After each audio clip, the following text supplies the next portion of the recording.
তো friends, good morning, welcome back to new blog. আশা করছি তোমরা সকলেই খুব ভালো আছো, আমিও খুব ভালো আছি। তো আজকে হচ্ছে মঙ্গলবারের সকাল, মানে কালকে যে ডাক্তার দেখাতে গিয়েছিলাম দেখেছো, আজকে হচ্ছে তার পরের দিন সকালবেলা।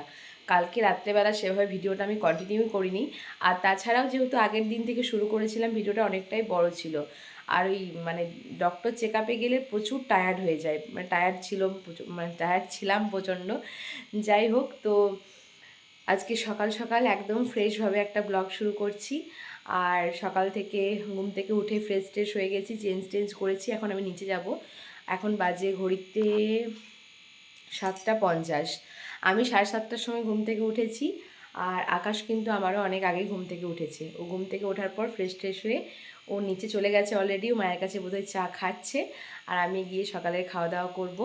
চলো দেখতে থাকো, সঙ্গে থাকো। এখানে সেভাবে কোনো কাজ না থাকলে ব্লগগুলোও আমার করতে বেশ ভালো লাগে, আর এখানেও কি করছি না করছি একটু একটু তোমার সাথে শেয়ার করতে ভালো লাগে। তো চলো নিচে গিয়ে তারপর আবার দেখা হচ্ছে। চা আছে বা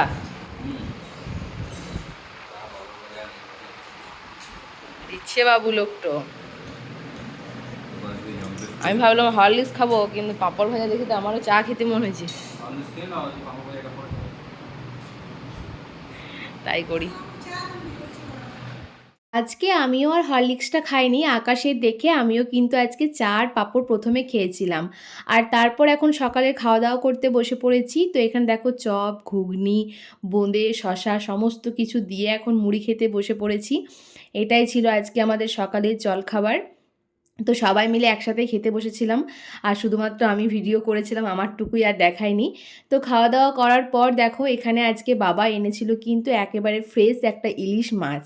তো বর্ষার ইলিশ খেতে তো ভালোই লাগে। তো ইলিশ মাছটা রান্না করার গুরু দায়িত্ব আমার ওপরেই পড়েছে। তো এখানে মাথা লেজাটা আছে, ওটা কালকে কিছু করা যাবে, আজকে কিন্তু এই বাকি পিসগুলোই করা যাবে। আর একটু চিংড়ি মাছ পেয়েছিল বাবা, মানে অনেকটা পরিমাণে কম, তাও আমার জন্য এনেছিল। তো সেটা দিয়ে আমি আবার মাকে লাউ চিংড়ি করতে বলেছিলাম। তো এখানে মাছগুলো তো মা ভালো করে ধুয়ে পরিষ্কার করে রেখে দিয়েছে। আমি এখন এটার মধ্যে লবণ, হলুদ আর সর্ষের তেল মাখিয়ে নিলাম। এটা দিয়েই আমি আর কি মাছটাকে ম্যারিনেট করে রেখেছিলাম। আর তারপর তো রান্না করতে শুরু করে দিয়েছি, দেখতেই পাচ্ছ। আমি শর্টসে আর কি শেয়ার করে দেব পুরো ডিটেলসটা। আমি এখানে এখন রান্না করছি, সেটাই তোমাদেরকে দেখাচ্ছিলাম। এটা নিয়ে আমার সেকেন্ড টাইম ইলিশ মাছ রান্না করা। প্রথমবার করেছিলাম আগের বছর জামাই ষষ্ঠীতে, তখন কিন্তু আমি টিফিন কৌটো করে ভাপিয়েছিলাম। কিন্তু আজকে যেহেতু মাছের পরিমাণটা একটু বেশি ছিল আর মাছের পিসগুলোও বড় ছিল, সেই কারণে কিন্তু আমি আজকে কড়াইতে করে করেছিলাম, কারণ অতটাও বড় টিফিন কৌটো আমাদের বাড়িতে ছিল না। তো যাই হোক, দেখো এখন এই যে ঢাকা দিয়ে রেখে দিলাম, আর এই হচ্ছে আর কি ফাইনাল লুক ইলিশ ভাপার, মানে সর্ষে ইলিশ যেটাই বলবে কিনা। খেতে দুর্দান্ত টেস্ট হয়েছিল, মাছটাও প্রচণ্ড ফ্রেশ ছিল, আর প্রত্যেকটা মাছের পেটে কিন্তু ডিম ছিল। তো আমার ইলিশ মাছের রেসিপি তোমাদের কেমন লাগলো অবশ্যই কিন্তু জানিও। এখন ঘড়িতে বাজে দুপুর 1:45, রাইট 1:45 বাজে। তো আমার রান্নাবান্না তো কমপ্লিট, দেখতে পেলে রান্নাবান্না বলতে আমি ইলিশটা রান্না করেছি। আর জানি না খেতে কেমন হয়েছে। আমি তো ফার্স্ট টাইম যখন বানিয়েছিলাম তখন টিফিন কৌটো করে ভাপিয়েছিলাম, আর এবার তো কড়াইতে করে করেছি। তো যাই হোক, সেন্ট তো প্রচুর বেরিয়েছিল, পুরো পাড়াময় একদম ইলিশের গন্ধে মমো করছিল। জানি না এবার খেতে কেমন হয়েছে। আর দুপুরবেলা জমিয়ে ইলিশ দিয়ে ভাতটা খাওয়া যাবে। আমি স্নান করে এলাম, তারপরে এখন আকাশকে পাঠিয়েছি স্নান করতে। ও স্নান করে বেরোতে বেরোতে প্রায় 1:30 মতো বেজে যাবে, তারপরেই খাওয়া দাওয়া করবো, খিদেও পাইনি। তো চলো, প্রচণ্ড গরম লাগছে, আর বাকি রান্নাবান্না সব মা করেছে। আর খেতে বসে দেখাচ্ছি যে আজকে দুপুরের মেনুতে কী কী আছে। একটু পরে ফিরে আসছি, চলো। এই যে মা এখন জামাইয়ের জন্য খাবার বেড়ে দিয়েছে। তো আজকে দুপুরে দেখো কী কী ছিল মেনুতে। কাঁকরোল ভাজা, শাক ভাজা, এখানে ছিল আমের আচার, তার সাথে লাউ চিংড়ি, ডাল, আর আমি তো করেছিলাম সর্ষে ইলিশ। এই ছিল আজকে দুপুরের খাওয়া দাওয়া। তো আকাশের জন্য প্রথমে আর কি বেড়ে মা দিয়ে দিয়েছিল, ও তো বসে পড়লো খেতে, আর আমিও ওর পাশে বসে পড়বো। আর আকাশকে জানো তো, যদি বলা হয় যে ডাইনিং টেবিলে বসে খাওয়ার জন্য, ও কিন্তু কিছুতেই বসবে না। ও বলবে নিচে বসে বেশ জুত করে আর কি খাওয়া দাওয়া করবো, এটাই ওর কি বলে। যাই হোক, ও তো খেতে বসে পড়লো আর আমিও এখন বসে পড়েছি। সবার প্রথমে শুরু করেছিলাম শাক দিয়ে, তারপর প্রত্যেকটা রান্নাই খুবই সুন্দর হয়েছিল। আর দেখো এখন বাজে বিকাল 5:30। এখন কিন্তু অনেকটা টাইম পর ফিরে এলাম, মানে খাওয়া দাওয়া করার পর একটু রেস্ট করেছিলাম। এখন আকাশ চলে যাবে বাড়ি, তো সেই জন্য ও নিচে এলো আর নিচে এসে মা ওকে চা দিয়ে দিয়েছে, ও চা খাচ্ছে। তো আজকে ও বিকালবেলা বাড়ি চলে গেল, আমি আরও 1 সপ্তাহ মতো এখানে থাকবো, তারপর কিন্তু আমি যাব। তো এই যে ও বেরিয়ে পড়লো, আর সেই দিন কিন্তু আমার এইটুকুই ভিডিও করা হয়েছিল। The next day. Good morning বন্ধুরা, আজকে হচ্ছে তার পরের দিন সকাল। তো প্রত্যেক দিনই সকালবেলা অনেকটা এনার্জি নিয়ে ব্লগটা শুরু করছি, কিন্তু সন্ধেবেলা গিয়ে সেটা আমি আর কন্টিনিউ করতে পারছি না, কারণ সন্ধ্যের পর থেকে শরীরটা এতটা খারাপ লাগে প্রত্যেক দিনই যে আর ভিডিও করতে ইচ্ছেই করে না। যাই হোক, তো ব্লগটা যেহেতু শুরু করেছিলাম, আজকে সকাল থেকে আবারও শুরু করছি। মানে ছোট তো হয়েছে, সেটাকে আবার কন্টিনিউ করছি। আর আমার ওই শরীরটা অসুস্থ বলতে প্রত্যেক দিনই পায়ে ব্যথা। কালকে তো আকাশ গেল, তারপর থেকে আমি আর কোনো ভিডিওই করিনি। জাস্ট আর যখন খাওয়া দাওয়া করে এসে শুলাম, তারপর উঠতেই ইচ্ছা করছিল না, শুধুমাত্র ও বাড়ি গেল বলে উঠে নিচে গিয়েছিলাম, তারপর থেকে শুয়ে বসেই ছিলাম। যাই হোক, তো আজকে সকাল সকাল আবারও ব্লগটা শুরু মানে কন্টিনিউ করছি। বারবার একটা কথাই বললাম। এখন বাজে 8:21। আজ ঘুম থেকেও লেট করে উঠেছি। আজকে 7:45টার সময় তখনও শুয়েছিলাম, তারপর ঘুম থেকে উঠেছি। যাই হোক, ব্রাশ ট্রাশ করে ফ্রেশ হয়ে গেছি। চলো এখন নিচে যাব। চলো আজকে কতক্ষণ কন্টিনিউ করতে পারি দেখি। একটু একটু করে শেয়ার করছি আমার এখানের ভিডিওগুলো, ওখানে তো ব্লগ তোমরা দেখোই।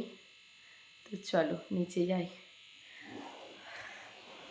তো নিচে আসার পর মা এখন আমাকে হরলিক্সটা করে দিয়েছে, আমি এখন হরলিক্সটা বসে বসে খাচ্ছিলাম। আর এখন কটা বাজে ঘড়িতে ঠিক আমার মনে নেই, 8টা মতোই হবে হয়তো। আর অনেক দিন পর যেহেতু ভিডিও এডিট করতে বসছি, তাই আমার ঠিক টাইমগুলো মনে থাকে না। ডেটটা হয়তো মনে থাকলেও থাকতে পারে, কারণ কি ভিডিওর মধ্যেও ডেটটা জানতে পেরে যাই। যাই হোক, সেভাবে কাজকর্ম তো কিছু নেই। তো দেখো এখানে মা সমস্ত কিছু সবজি কেটে রেখেছিল। এটা করবে পুঁইশাক চচ্চড়ি। কালকে যে ইলিশ মাছ রান্না করেছিলাম, সেখান থেকে মাথাটা তো থেকে গেছে, আর মাথাটা দিয়ে কিন্তু আজকে পুঁইশাকের চচ্চড়ি হবে। তার জন্য সমস্ত কিছু কেটে নিয়েছে। লেজাটা প্রথমে বলেছিলাম রান্না করব না, কিন্তু কালকে লেজাটাও রান্না করে দিয়েছিলাম, শুধুমাত্র মাথাটাই ছিল। তো তারপর মা এখন আমাকে সকালের খাবারও দিয়ে দিয়েছে। কয়েকদিন ধরে বেশ চপ ঘুগনি এসব খাওয়া হলো। তা আজকে মা কিন্তু গোটা মুসুরি আলু সেদ্ধ করেছিল। এটা কিন্তু অনেকটা মানে কি বলবো, হেলদি একটা খাবার। তো এটা দিয়েই সকালের খাওয়া দাওয়া করেছিলাম। আর আমার তো কোনো কাজকর্ম নেই এখানে, তো মা এখানে রান্না করছিল, আমি সেটাই একটু তোমার সাথে শেয়ার করছিলাম। এখন বোধহয় ঢ্যাঁড়স ভাজা বা কিছু একটা করছিল। আর ওই যে পুঁইশাক চচ্চড়ি সেটাও কিন্তু হয়ে গেছে। তো চলো তোমাদেরকে ওটা একবার দেখিয়ে দিই। এই হচ্ছে পুঁইশাক চচ্চড়ির ফাইনাল লুক। আর এখন কিন্তু অনেকটা টাইম, আমি এখন খেতে বসবো, তার জন্য দেখো যে আলাদা করে মা এখন রেখেছে আমার জন্য। তো এটা এখন নিয়ে আমি এখন খেতে বসে পড়বো। আর এটা খেতে কিন্তু দুর্দান্ত টেস্ট হয়েছিল। মানে এটার মধ্যে দেওয়া হয়েছিল ঝিঙে, পটল, কুমড়ো, আলু, পুঁইশাক, মানে অনেক রকম সবজি দিয়ে কিন্তু এই রান্নাটা করা হয়েছিল। তো এই হচ্ছে আজকে দুপুরের মেনু। পটল, ঝিঙে, সোয়াবিন দিয়ে একটা ঝোল, পুঁইশাক চচ্চড়ি, ঢ্যাঁড়স ভাজা, আলু সেদ্ধ, তার সাথে ছিল আমের আচার। তো এই হচ্ছে আর কি আজকে দুপুরে মেনু। আমি খাওয়া দাওয়া করতেও বসে পড়েছি। আর এই চচ্চড়িটা এখনও পর্যন্ত মানে কি বলবো, মুখে জাস্ট লেগে আছে। তোমরা যদি রেসিপি চাও কোনো দিন আমি শেয়ার করব তোমাদের সাথে। চলো খেয়ে নিই এখন। গুড আফটারনুন বন্ধুরা, এখন বাজে বিকাল 5:10। তো আমি এই ঘুম থেকে উঠে গেছি অনেকক্ষণ আগে, 4টের আগে উঠে গেছি। মানে 1 ঘন্টা মতো ঘুমিয়েছিলাম, খাওয়া দাওয়া করে আসার পর 1 ঘন্টা মতো ঘুমিয়েছিলাম। আর 3:30 থেকে শুরু হয়েছিল একদম প্রচুর বৃষ্টি। মনে হয় 10 মিনিট বৃষ্টিটা একটু ধরেছে, মানে টিপ টিপ করে পড়ছে এখনও। তো বর্ষাকাল বর্ষাকাল একটা ফিল হচ্ছে। আমি তো একেবারে আজকে খাওয়া দাওয়া করার পর স্নান করেছি, একটু আগেই ফ্রেশ ট্রেশ হলাম। মানে সকালবেলা যে চেঞ্জ করে গিয়েছিলাম নিচে, দেখেছিলে তো। তারপর আর কি সকাল থেকে মায়ের কাছে ছিলাম, নিচেই ছিলাম। আর যেহেতু শরীরটা ভালো লাগছিল না, সে কারণে একেবারে খাওয়া দাওয়া করে উপরে এসেছিলাম। উপরে এসে এক ঘুম দিয়ে তারপর কিন্তু আমি স্নান করেছি। তো এখন একদম শরীরটা ফ্রেশ লাগছে। আর এই যে বিকালবেলা চুল টুল বাঁধলাম, রেডি হলাম বলতে যেটা আর কি রেগুলার। তো বৃষ্টি পড়ছে ভালো হলো। আমি আজকে চিকেন পকোড়া খাবো, ভাইকে বলেই রেখেছিলাম। বৃষ্টি পড়ছে বলে নয়, সকাল থেকেই বলেছিলাম যে আজকে চিকেন পকোড়া এনে দিবি। একটা শাড়ি আছে, শাড়িটা টেলারে দিতে হবে। টেলারে শাড়িটা দিয়ে কিছুই না, শুধুমাত্র ব্লাউজ পিসটা কেটে পিকো করতে হবে। সেটা বৌদিকে ভাই দিয়ে আসবে আর ওইখান থেকেই পকোড়া নিয়ে আসবে। এখন বৌদিরা নতুন করে চিকেন পকোড়ার দোকান খুলেছে। দোকানটা করার পর আমি আসিনি, ভাই খেয়ে এসেছে একদিন, আর তারপর ফোনেও দেখেছি। তো ভাইকে সেটাই বলেছিলাম যে নতুন দোকানে বৌদিদের ওখান থেকে ট্রাই করব। আর আমার শরীরের কন্ডিশন ভালো নয়, অন্য সময় হলে হয়তো আমি চেঞ্জ করে সাজুগুজু করে ভাইয়ের সাথে বাইকে করে চলে যেতাম, কিন্তু বিশ্বাস করো মানে শরীরটা একেবারেই ভালো লাগছে না, পায়ে ব্যথাটা খুবই বেড়েছে। তো সেই জন্য আর যাচ্ছি না, ভাই এনে দেবে, বাড়িতে বসেই খাবো। তো চলো, তার আগে এখন আমি নিচে যাই। নিচে গিয়ে আমি একটু চা খাবো, চাটা খাই, তারপর ভাইকে সন্ধ্যাবেলার দিক করে পাঠাবো। চলো। এই দেখো, বাইরে এখন বৃষ্টিটা একটু ছাড়লো, কিন্তু বৃষ্টি হলো বাপরে বাপ। এইদিকে হচ্ছে, আমার শ্বশুরবাড়ির দিকে এতটা বৃষ্টি হয়নি, কিন্তু কালকে রাত্রেবেলাও প্রচুর বৃষ্টি হয়েছে। আর আকাশ বললো ওইদিকে বৃষ্টি একবারেই হয়নি। যাই হোক, আমি এসেছি এখানে, বৃষ্টির এনজয়টা পাচ্ছি, উপভোগ করছি। চলো নিচে যাই। নিচে আসার পর মাকে বললাম একটু আদা দিয়ে লিকার চা করার জন্য। গলাটাও খুসখুস করছিল, তার সাথে বৃষ্টিও তো পড়ছে, তো সেই জন্য মা এখন চাটা করছে। আর চাটা করার আগে আমাকে এখন নিমকি আর বিস্কুট এটা দিয়ে গেল, আমি এখন এটাই বসে বসে খাচ্ছিলাম। ততক্ষণে মা চা নিয়ে চলে আসবে। তো এই যে মায়ের এখন চা করা হয়ে গেছে, আমাকে চাটা দিয়ে দিল। আর আমার কিন্তু চায়ের নেশাটা সেভাবে ছিল না, চা করলেও আমি খেতাম না, কিন্তু এখানে টুকটাক চাটা খাওয়া হচ্ছে, আর তাছাড়া বৃষ্টি পড়লে একটু ইচ্ছেও করছে। তো চাটা খাওয়ার কিছুক্ষণ পরেই দেখো আমার ভাই এখন চিকেন পকোড়া নিয়ে চলে এসেছে, একেবারে গরম গরম চিকেন পকোড়া। এখন এডিট করতে বসেও মনে হচ্ছে যেন মানে পেলে দু পিস ভালো হতো। তো এই টাইমটায় আমার ফাস্ট ফুডের প্রতি একটু বেশি যেন মানে ঝোঁকটা বেড়ে গেছে।